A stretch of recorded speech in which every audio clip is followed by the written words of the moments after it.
Afternoon students, कैसे हैं आप सभी बच्चों।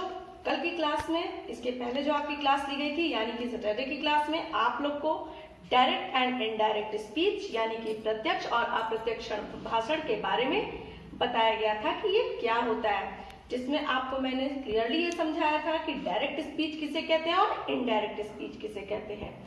आज उसके बारे में हम और डिस्कशन करेंगे और थोड़े से इसके कुछ रूल्स को जानेंगे, समझेंगे कि इसे हम कैसे, कहां पर, कब सेंटेंसेस में चेंजेस ले आते हैं। उससे पहले आपने जो लास्ट क्लास में अपने पढ़ा था उसको हम एक बार जल्दी से रिवाइंड कर लेते हैं। पिछली कक्षा में जो आप लोग को मैंने पढ़ाया था वो ये था कि direct speech reports the exact word spoken, यानी कि डायरेक्ट स्पीच जो होती है वो जो भी हम बोलते हैं उसको एज इट इज बताती है। Indirect speech is also known as reported speech, और इनडायरेक्ट स्पीच जो होती है वो हमारे एग्जैक्ट वर्ड्स नहीं होते हैं, इनफैक्ट हम उसमें कुछ वर्ड्स अपने साइड से ऐड करके तब आपके सामने रिप्रेजेंट करते हैं।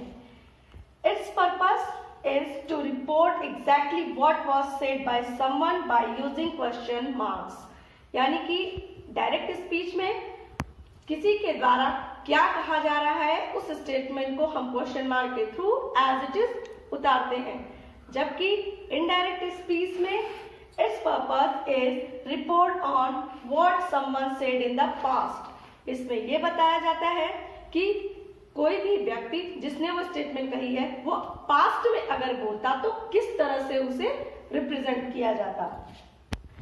It's accompanied by a reporting verb, single phrases और कोटेटिव फ्रेम, यानी कि किसी भी फ्रेज को या कोटेटिव फ्रेम को रिपोर्टिंग वर्ब में किस तरह से हम दिखाते हैं ये हमारा डायरेक्ट स्पीच में बताता है। It's uses reporting verb such as say, tell, said, talk and speak, और इनडायरेक्ट स्पीच में हम इसी स्टेटमेंट में said, tell, talk, such as का यूज करते हैं।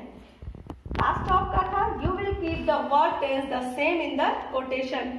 जब हम डायरेक्ट की बात करते हैं यानी कि डायरेक्ट स्पीच की, तो उसमें हमारा जो टेंस होता है वो हमारा कोटेशन में बिल्कुल सेम होता है।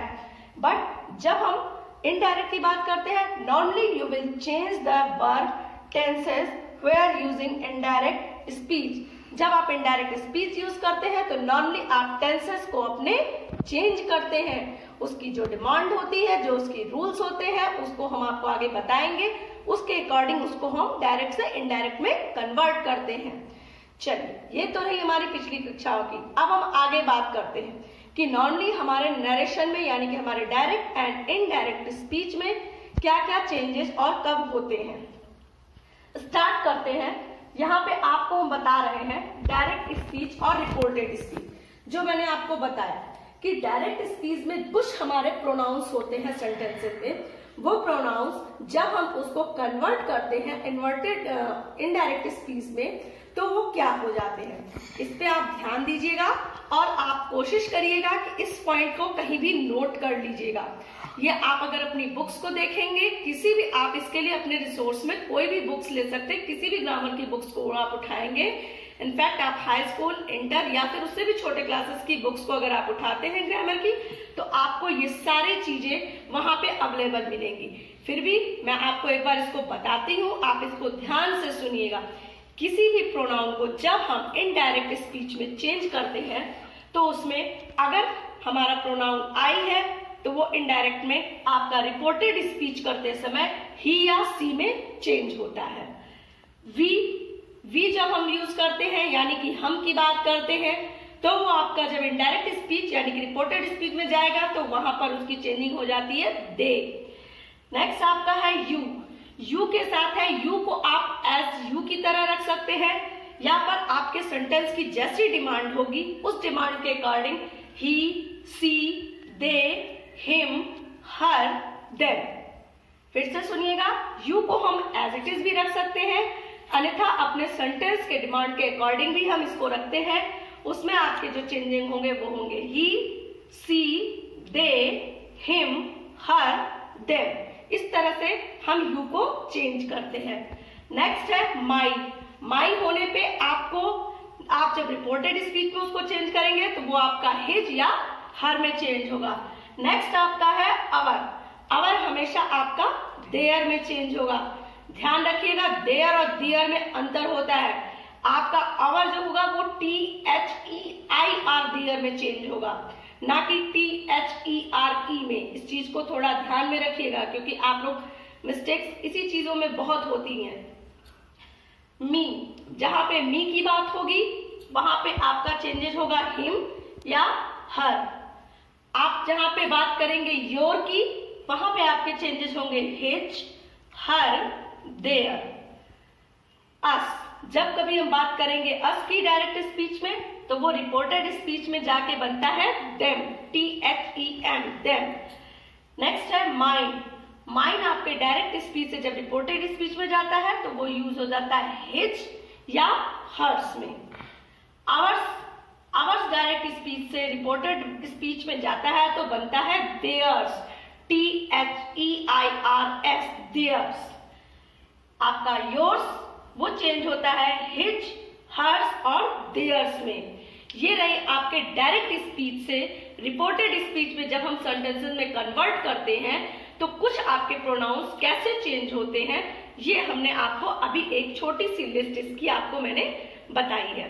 इसको ध्यान रखिएगा, ये आप किसी भी अपने बुक को रिसोर्स के रूप में ले सकते हैं, उसमें आपको ये अवेलेबल हो जाएगी। नेक्स्ट जो मैं आपको बताने जा रही हूँ वो है आपका प्लेसेस एंड टाइम, जो कि आपके किसी भी सेंटेंस में नरेशन के बहुत ही इंपॉर्टेंट रखता है। ध्यान दीजिएगा, जब हम प्लेस और टाइम की बात करते हैं तो सेंटेंस में जहां हमारा प्लेस या टाइम होता है वो डायरेक्ट स्पीच से जब इनडायरेक्ट स्पीच में कन्वर्ट होता है तो वो किस तरीके से चेंज होता है, इसको हम यहाँ पे ध्यान देंगे। देखिएगा, जैसे अगर किसी सेंटेंस में टुडे की बात की गई है, किसी भी सेंटेंस जो डायरेक्ट स्पीच में है अगर उसमें टुडे की बात की गई है तो हम उसको जब कन्वर्ट करते हैं इनडायरेक्ट स्पीच में तो वहां हमारा सेंटेंस का जो टुडे है वो बन जाता है वर्ड दैट डे। ध्यान दीजिएगा, टुडे का दैट डे। नेक्स्ट है आपका नाउ। नाउ जहां पे भी रहेगा वहां पे हमारा बन जाता है देन या फिर एट द मोमेंट। ये दो आपके वर्ड्स हैं जो आप नाउ की जगह पे यूज कर सकते हैं, जैसे या तो आप देन लगा सकते हैं या फिर एट द मोमेंट। ये दोनों चीजें आपकी वहां पे बिल्कुल फिट बैठेंगी। यस्टरडे, यस्टरडे के लिए आप हमेशा लगाएंगे the day before, the day before. ध्यान रखिएगा, यस्टरडे जब भी आपका डायरेक्ट स्पीच से कन्वर्ट होगा तो वो बनेगा द डे बिफोर।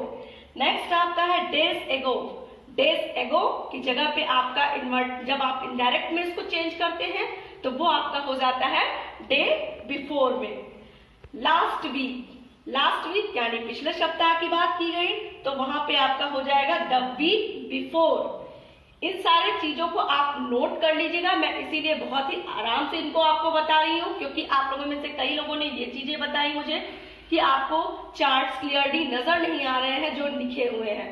तो उसको आपको, चूंकि ये लिस्ट बड़ी है इसलिए इसको थोड़ा मैंने फॉन्ट्स को छोटा किया हुआ है, लेकिन इसीलिए मैं आपको इसको क्लियरली एक एक करके बता रही हूँ ताकि आप इसको आराम से सुनिए और आराम से इसको आप अपने पास मेंशन कर सकिए। तो ध्यान रखिए, लास्ट वीक का होगा द वीक बिफोर। नेक्स्ट आपका है नेक्स्ट ईयर। नेक्स्ट ईयर का आप जब कन्वर्ट करेंगे तो वो आपका बनेगा the following year.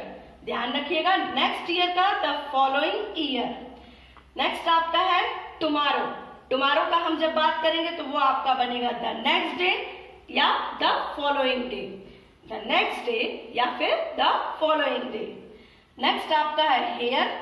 Here HERE, here का यहाँ पे जो आपका चेंजेस होगा वो बनेगा देयर, THERE। ये ध्यान रखिएगा, ऊपर जो मैंने आपको बताया अवर में आपका जब बनेगा चेंजेस तो वो THEIR देयर होगा, और यहाँ पे जब आपका हियर कन्वर्ट होगा तो वो आपका जो बनेगा वो होगा THERE देयर। नेक्स्ट आपका है दिस। दिस को हम भी जानते हैं कि दिस का आप सीधे दैट कर सकते हैं, दिस को दैट में कन्वर्ट करते हैं। दीज को हम दोज में कन्वर्ट करते हैं, दिस को दैट में और दीज को दोज में हम कन्वर्ट करते हैं। नेक्स्ट है एगो। एगो को हम करते हैं कन्वर्ट प्रीवियसली या फिर बिफोर, यानी कि जहां कहीं भी सेंटेंस में आपका एगो का आपको यूज मिल रहा है उसको हम प्रीवियसली लिखेंगे या फिर बिफोर लिखेंगे। नेक्स्ट आपका है टुनाइट। टुनाइट के लिए हम यूज करते हैं दैट नाइट।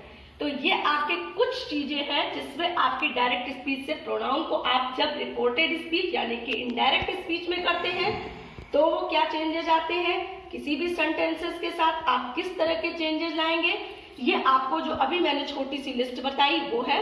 इसके साथ ही प्लेस एंड टाइम यानी कि समय और स्थान, इन दोनों में जब आप चेंजेस करते हैं किसी सेंटेंसेस में तो वो क्या चेंजेस आते हैं, ये भी ध्यान देने वाली बातें हैं। ये लिस्ट आपकी ऐसी है कि ये आपको अपने माइंड में सेटअप बना के चलना पड़ेगा। कुछ चीजें आप लोग ध्यान दीजिएगा कि जब भी हम नरेशन या एक्टिव पैसेज पढ़ते हैं तो इन सारी चीजों में हमारे कुछ रूल्स होते हैं, जिन रूल्स को अगर हम लेके चलते हैं तो हमारे नरेशन या हमारे पैसिव एक्टिव को कभी भी गलत होने के चांसेस नहीं होते हैं। क्योंकि जब आप इस तरह के लिस्ट को कि हमारा प्रोनाउन डायरेक्ट स्पीच से रिपोर्टेड स्पीच में किस तरह से कन्वर्ट होगा या जो हमारे प्लेसेस एंड टाइम है वो डायरेक्ट स्पीच से इनडायरेक्ट स्पीच में किस तरह से कन्वर्ट होंगे, प्लस हम जब ये ध्यान में रखते हैं कि हमारा कौन सा टेंसेस किस टेंसेस में जाके कन्वर्ट होगा तो उससे हमारे पास गलत करने के चांसेस बहुत कम हो जाते हैं। आज मैं आपको जो बताया वो आपको मैंने बताया कि प्रोनाउन जो चेंजेस होते हैं वो क्या क्या है, प्लस प्लेसेस एंड टाइम के क्या क्या कन्वर्जेशन होते हैं, मैंने आपको ये दोनों बताया। अब हम इसके बाद जो बात करेंगे वो हम बात करेंगे अपने टेंसेस की, कि टेंसेस में जब हम चेंज करते हैं यानी कि जो सेंटेंस में हमारे टेंस होते हैं वो टेंस कैसे कब चेंज किए जाएंगे इसके बारे में हम आपको बताएंगे। लेकिन अभी आज उसके कुछ रूल्स होते हैं जो आपको मुझे क्लियरली बताने पड़ेंगे, जो यहाँ पे अभी मैं आपको आज की क्लास में नहीं दे रही हूँ। तो बच्चों आज के लिए आपको इतना ही, हम लोग फिर मिलते हैं अपनी नेक्स्ट क्लास में, तब तक के लिए थैंक यू।